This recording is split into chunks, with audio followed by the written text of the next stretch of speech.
Hey everyone, welcome back to another quick and easy tutorial. Today, we're diving into how to create a new payee on HSBC Online Banking for 2025.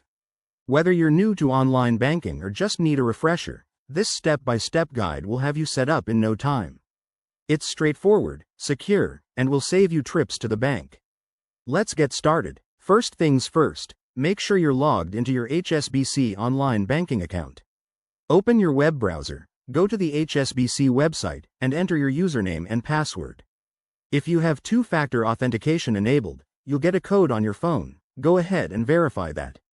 Once you're in, you'll see your dashboard. Next, navigate to the Payments or Transfers section. This is usually found in the main menu on the left or top of the page. Look for something labeled Manage Payees or Add New Payee. Click on that, and it should take you to a page where you can manage your list of payees.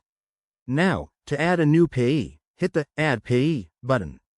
You'll be prompted to enter the details. Start by typing in the payee's name. Make sure it's accurate for future reference. Then, add their bank account number, sort code, and any other required information like their bank name or address. Double-check everything to avoid errors. After entering the details, HSBC might ask you to verify the payee.